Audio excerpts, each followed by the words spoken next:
Hadirin dan hadirat yang dirahmati oleh Allah Subhanahu wa taala, pada kesempatan yang bahagia ini kita akan menyampaikan satu nasihat yang diriwayatkan dari Abu Darda radhiyallahu taala anhu, di mana beliau pernah berkata, "Kafa bil mauti wa'idhan." Cukuplah kematian itu sebagai penasehat, sebagai pemberi wejangan, sebagai pemberi peringatan. Ya. Wa kafa bid dahri mufarriqan, dan cukuplah masa memisahkan antara seorang dengan yang lainnya. Al-yawma fid dur wa ghadan fil qubur. Hari ini kita masih di rumah, besok kita akan di kuburan. Ini adalah nasihat yang agung. Kafa bil mauti wa'idhan, cukuplah kematian merupakan pemberi peringatan, adalah nasihat yang penting bagi kita seluruhnya, ya, karena betapa sering kita lupa dengan hari akhirat. Dan diriwayatkan bahwa sebagian ulama mengatakan, ya, man aktsara dzikral maut, siapa yang sering mengingat kematian, ukrima bi tsalas, maka dia akan dimuliakan oleh Allah dengan 3 perkara. Yang pertama adalah ta'jilut taubah, dia segera untuk bertaubat. Yang kedua an-nasyat fil ibadah, dia akan semangat untuk beribadah. Dan yang ketiga adalah ridha bil qalil, dia akan ridha meskipun yang dia dapatkan dari dunia hanya sedikit. Wa man nasya dzikral maut, siapa yang lupa dengan mengingat kematian, ubtuliya bi tsalas, maka dia akan diberi bencana dengan 3 bencana. Yang pertama taswifut taubah, dia akan menunda-nunda taubat. Dan yang kedua, dia akan malas dalam beribadah, tenggelam dalam kemaksiatan. Dan yang ketiga adalah tidak ridha, adamur ridha bil qalil, dia tidak ridha dengan sedikitnya dunia. Inilah yang terjadi, ya. Manusia di antara dua, antara dimuliakan dengan 3 perkara atau dihinakan dengan 3 perkara. Jika dia banyak mengingat kematian, maka akan nampak dari perilakunya, yaitu dia sering bertobat, sering beristighfar, karena dia tidak tahu kapan dia akan dipanggil oleh Allah Subhanahu wa taala. Kemudian yang kedua, dia akan semangat beribadah. Ini bukti bahwasanya dia ingat akan hari akhirat, dia tahu waktu dan umurnya cuma sedikit.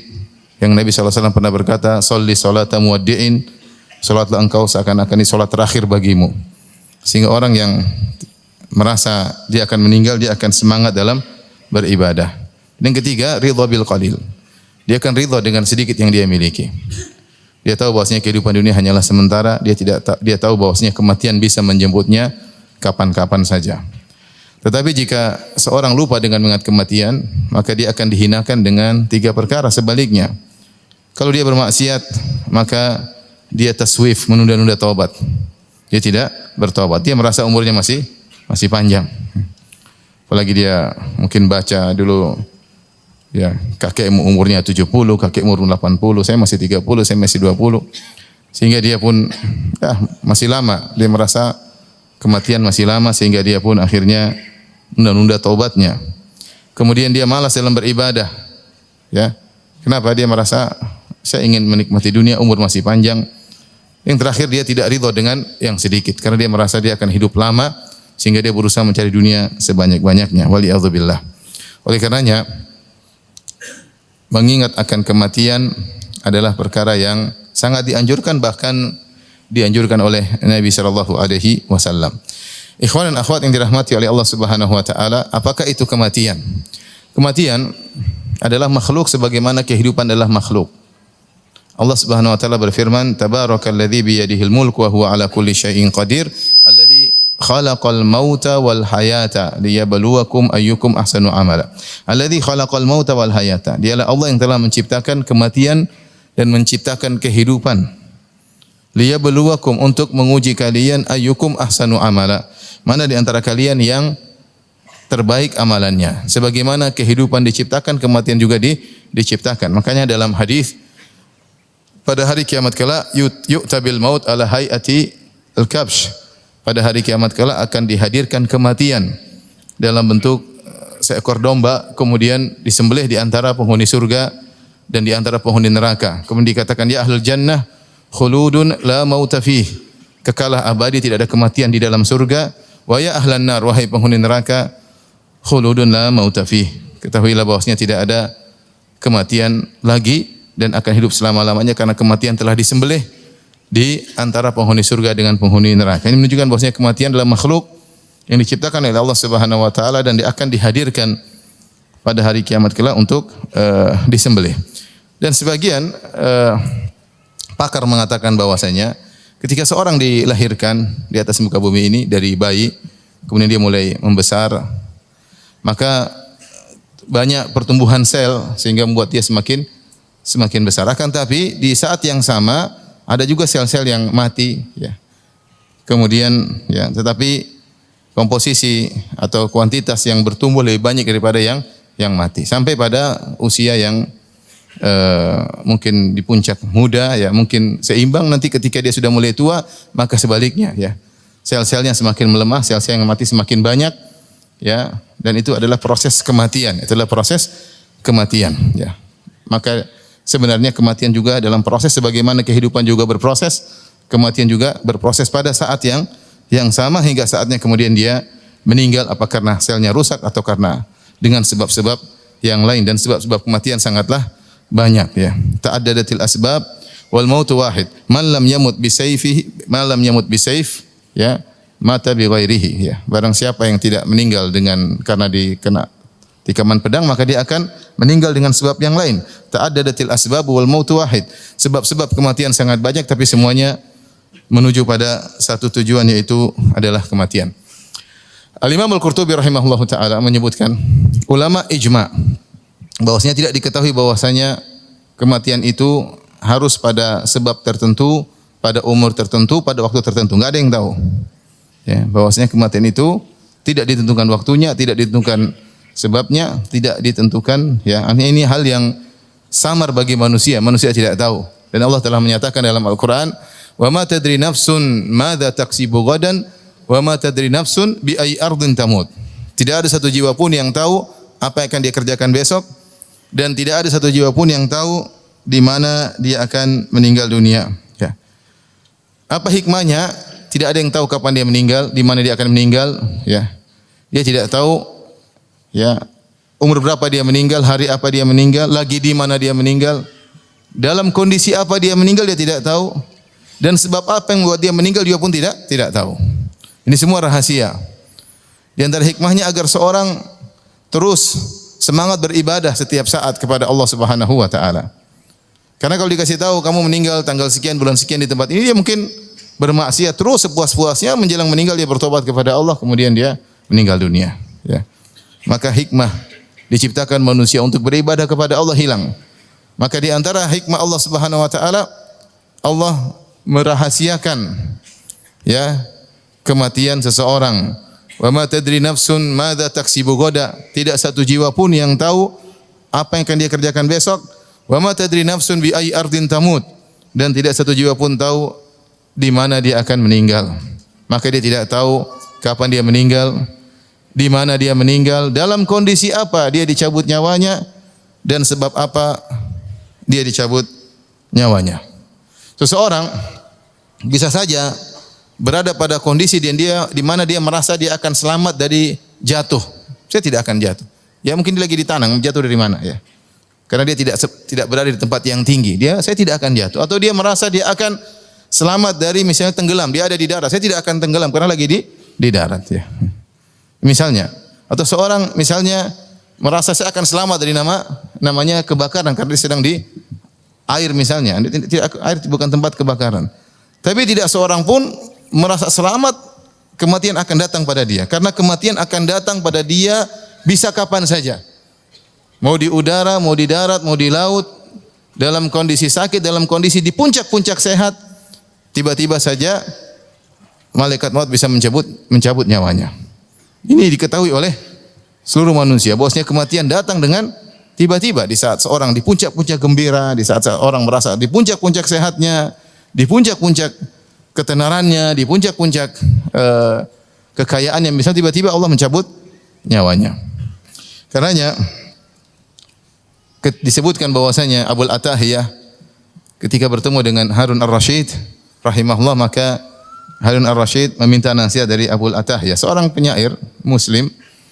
Maka dia pun menyampaikan syairnya, ya. Dia berkata, "La ta'manil mauta fi tarfin wala nafasin."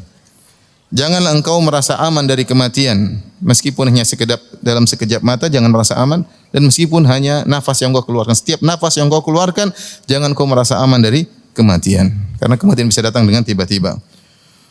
Walau tamanna'ta bil hujjabi wal harasi, meskipun engkau dijaga oleh para penjaga, ya, bodyguard, ya, jangan kau merasa aman dari kematian.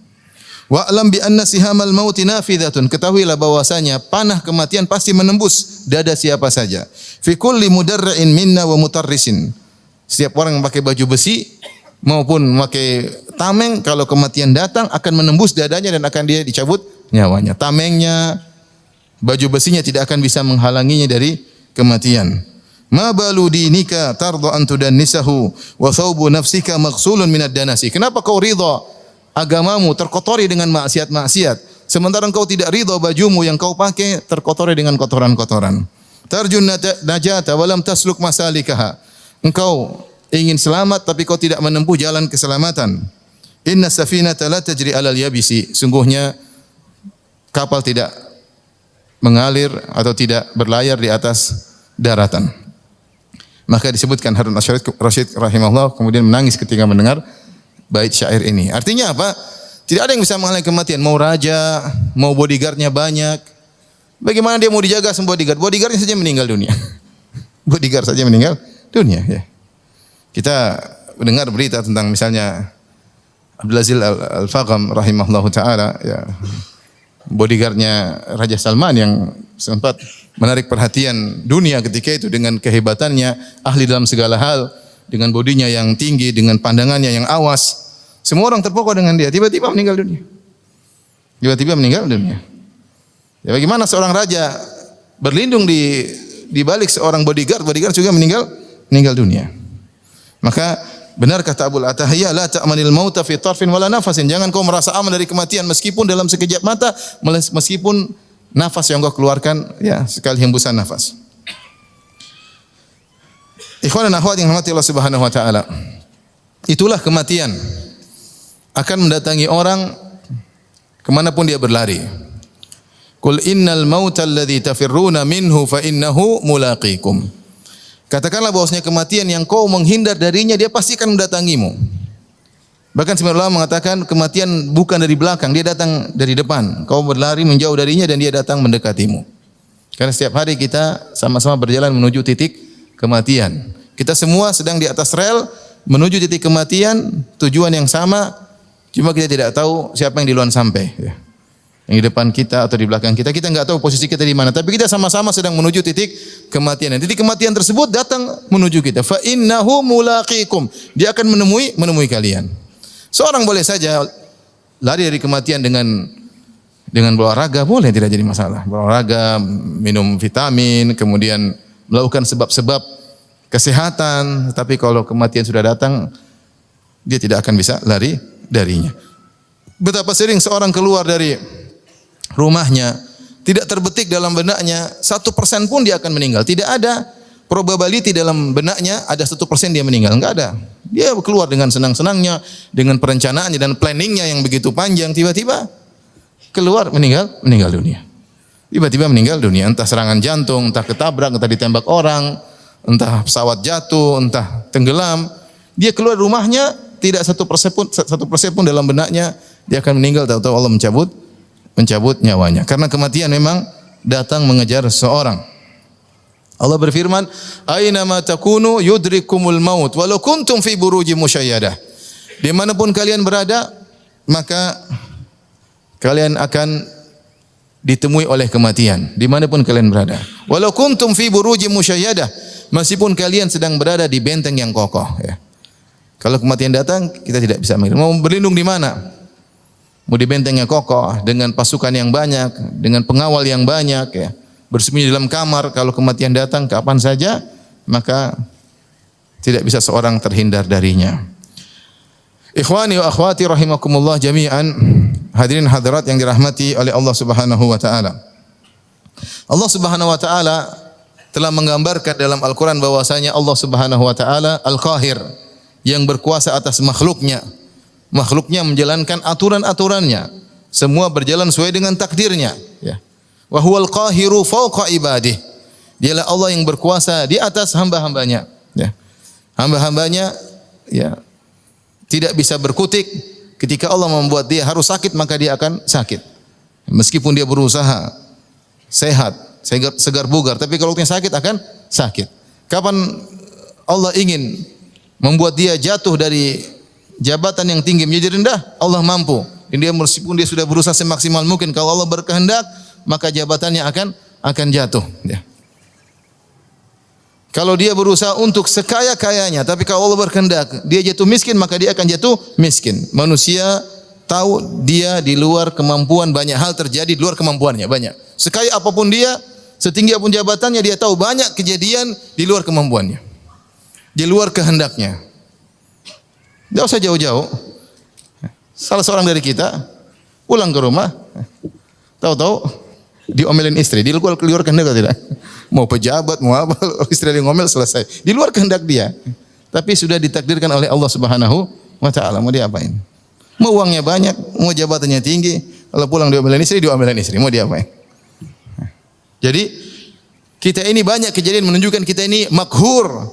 Kita tidak bisa apa-apa, kita ini lemah. Dikuasai oleh Allah Subhanahu wa taala. Ya. Dan perkara yang paling berat, ya, kita tahu Allah membuat seorang dari jaya menjadi hina, dari kaya menjadi miskin, dari sehat menjadi sakit, ya. Ya. Dari tinggi menjadi rendah. Tapi semua mungkin bisa dihadapi. Tapi kalau sudah Allah kuasakan seorang dengan kematian, maka ini yang paling berat. Ini yang paling berat. Kata Allah Subhanahu wa taala, wa huwal qahiru fawqa ibadihi wa yursilu 'alaikum hafadhah hatta idza jaa ahadakumul maut tawaffathu rusuluna wa hum la yufarritun. Dialah Allah Subhanahu wa taala yang berkuasa atas hamba-hambanya. Wa yursilu 'alaikum hafadhah, dan Allah kirim malaikat hafadhah yang mencatat amalan kalian. Benar, semuanya berjalan di atas kuasa Allah, tapi Allah juga kirim malaikat sebagai hujah argumentasi bagi Allah pada hari kiamat atas hamba-hambanya, yang malaikat tersebut hafazah, tugasnya mencatat seluruh amalan hamba, yang baik maupun yang buruk. Hatta idza jaa ahadakumul maut, sampai jika kematian datang kepada salah seorang dari kalian. Tawaffat rusuluna, maka para utusan-utusan kami, yaitu malaikat maut dan, ya, rombongannya. Ya, malaikat maut disebutkan malaikat maut cuma satu, tapi anak buahnya banyak. Makanya Allah menggunakan kata rusuluna, yaitu para utusan-utusan kami. Tawaffatu rusuluna wa hum la yufarritun, maka datanglah utusan-utusan kami untuk mencabut nyawanya, dan mereka akan melakukan dengan sebaik-baiknya. Tidak diakhirkan dan tidak dicepatkan sesuai dengan waktunya. Maka itulah kekuasaan Allah kepada seseorang. Lihat, siapapun orangnya tidak akan bisa lari kematian. Mana raja-raja yang hebat, yang punya kekuasaan luar biasa, meninggal. Mana Fir'aun yang mengaku sebagai raja, kemana dia? Sudah selesai, meninggal. Mana kaum Samud, mana kaum 'Ad yang bangga dengan kekuatannya, mana kaum Samud yang bangga bisa, ya, membelah gunung untuk dijadikan rumah, kemana mereka? Sudah tiada, ya. Mana orang-orang kaya yang kita lihat bangunannya masih tersisa? Orang-orang yang sudah tidak ada. Ini bangunan siapa yang bangun? Si fulan, si fulan, si fulan, datuk fulan, daeng fulan, sudah tidak ada. Kekayaan tersebut tidak menunda umur mereka sedikit pun. Jabatan mereka tidak menunda umur mereka sedikit pun. Jangan menyangka bahwasanya harta yang kita miliki, kekayaan yang kita miliki bisa menunda sedikit pun umur kita. Tidak ada. Ya. Itulah sifat orang kafir yang kata Allah Subhanahu wa taala, "Alladzi jama'a mala wa 'addadah, yahsabu anna malahu akhladah." Kalla. Yaitu yang mengumpulkan harta-harta dan menghitung-hitungnya setiap hari, selalu dihitung harta saya berapa. Ya. Yahsabu anna malahu akhlada, dia menyangka hartanya akan mengkekalkan dia. Kalla, sekali-sekali tidak.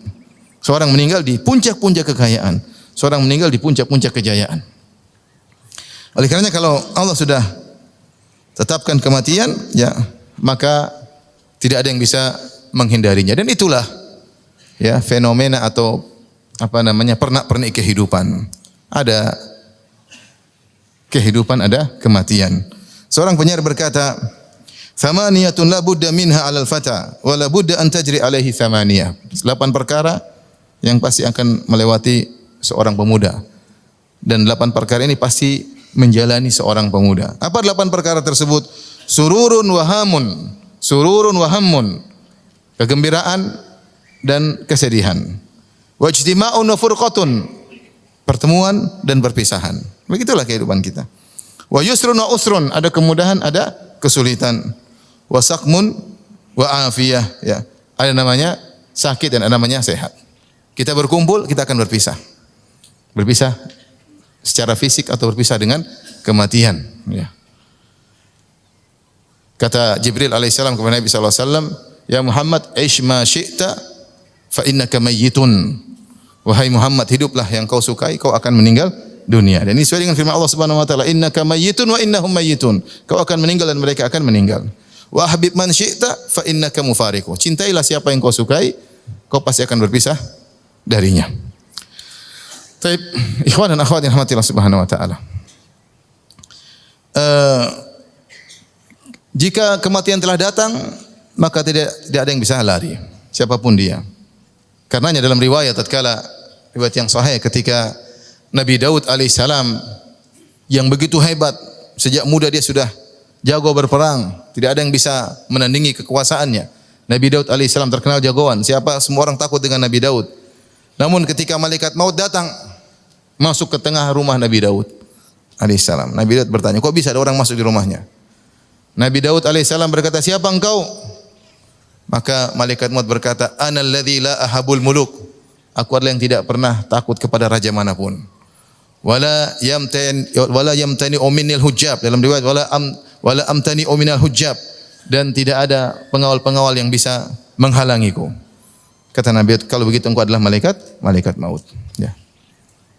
Kalau begitu engkau adalah malaikat maut. Jika maut telah datang maka la mafar, tidak ada tempat untuk kabur, tidak ada tempat untuk berlindung.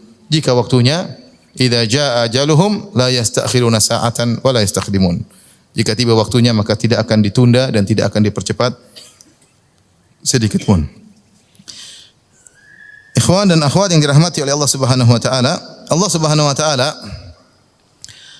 mengingatkan dalam banyak ayat tentang kematian. Tadi beberapa ayat sudah kita sebutkan, seperti ya, qul innal mauta alladzi tafirruna minhu fa innahu mulaqikum. Sungguhnya kematian yang kalian lari darinya pasti akan menemui kalian. Aina ma takunu yudrikumul maut. Dimanapun kalian berada maka kalian akan ditemui oleh kematian. Walau kuntum fi burujim musyayadah, meskipun kalian berada di benteng yang kokoh. Di antara juga Allah berfirman, kullu nafsin dha'iqatul maut.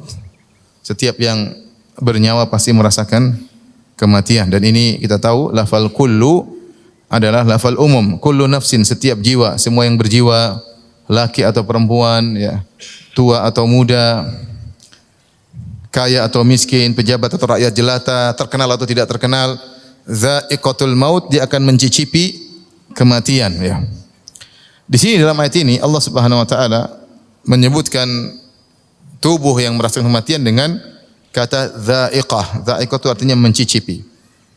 Padahal dalam bahasa Arab dzauq itu adalah rasa, adalah yang dilakukan oleh indera lisan, mencicipi, ya. Pahit atau manis, asin, ya, atau tawar, ya. Maka dengan menggunakan lidah mencicipi. Para ulama membahas kenapa Allah Subhanahu wa taala menyebutkan kematian dengan dicicipi. Setiap kalian akan mencicipi namanya kematian. Ini disebut dengan kinayah, ya, kiasan, ya, untuk menunjukkan bahwasanya seakan-akan Allah berkata kalian akan merasakan kematian seperti kalian meminum sesuatu, ya. Karena dekatnya kematian tersebut, seorang minum dekat, dirasakan benar-benar, bukan dari jauh dia merasakan, bukan dari hangat dari jauh atau dia merasakan terik dari jauh, tidak, langsung dia rasakan dalam tubuhnya, dalam mulutnya, ya, dalam mulutnya, dan benar-benar kematian tersebut merasuk dalam raganya. Maka digunakan kata mencicipi. Apalagi dalam banyak dalil yang menunjukkan bahwasanya kematian itu benar-benar pedih dan perih, ya. Sebagaimana dalam hadis kata Nabi sallallahu alaihi wasallam, La ilaha illallah inna lil mauti la sakarat. Tidak ada yang berhak disembah kecuali Allah. Sungguhnya pada kematian ada sakarat. Sakarat itu adalah kondisi yang berat menjelang kematian. Ya. Wa ja'at sakaratul mauti bil haqq. Dan ketika datang sakaratul maut dengan kebenaran, pasti datang. Dengan nyata menimpa seorang, yaitu kondisi sangat syukur dalam bahasa Arab, dari sakara artinya sesuatu yang tertutup. Seperti orang kalau minum khamr disebut dia sakir, yaitu dia apa namanya? Dia mabuk ya.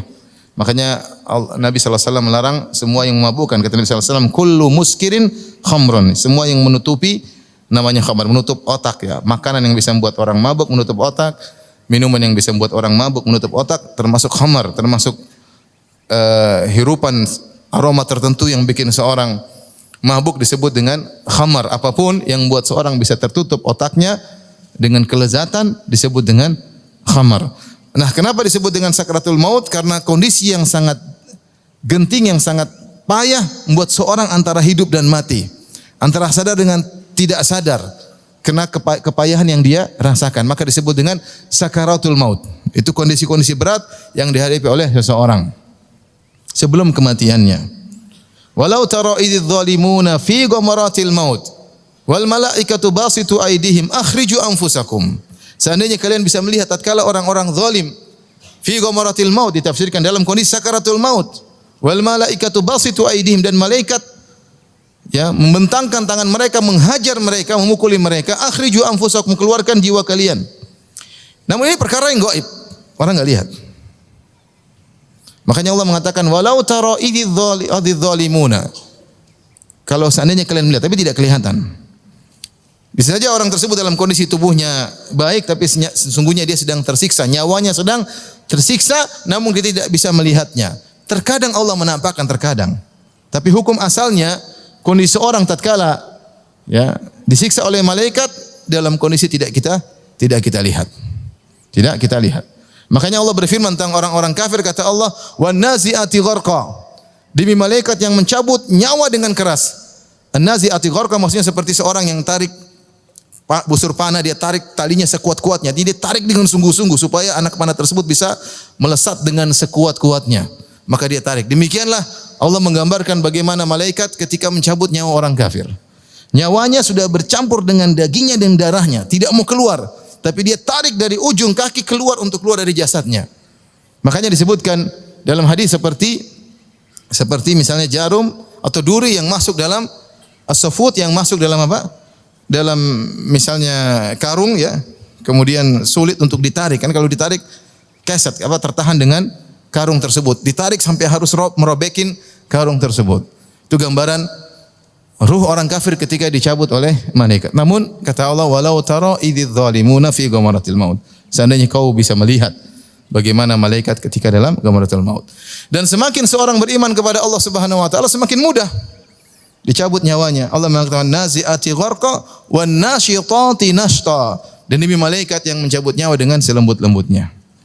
Sampai dalam hadis disebutkan bagaimana malaikat ruh dikeluarkan seperti qatrah al-ma' kharajat min fifi, seperti butiran air yang keluar dari ceret ya. Ketika seorang mengeluarkan air, kemudian tinggal satu tetes, jalan dengan pelan, kemudian keluar di ujungnya. Mudah. Namun apapun yang terjadi, ya sakarat itu ada. Ya. Kematian, ya sakarat adalah muqaddimah daripada kematian. Ya. Sakarat bisa dirasakan demikian juga oleh orang beriman. Nabi SAW merasakan sakarat. Tetapi ketika beliau meninggal dengan tenang. Ya. Meninggal dengan tenang. Tapi kepayahan ketika pas ihtidar, ketika dicabut nyawa, ini perkara yang gaib. Perkara yang gaib. Bisa jadi seorang terlihat meninggal tersenyum, tapi sungguhnya nyawanya sedang disiksa. Ya. Betapa banyak orang dibunuh tiba-tiba, ditembak atau ketabrak, tidak lihat apa-apa. Tapi sungguhnya nyawanya sedang dicabut dengan cara yang Allah kehendaki melalui malaikat-malaikat maut.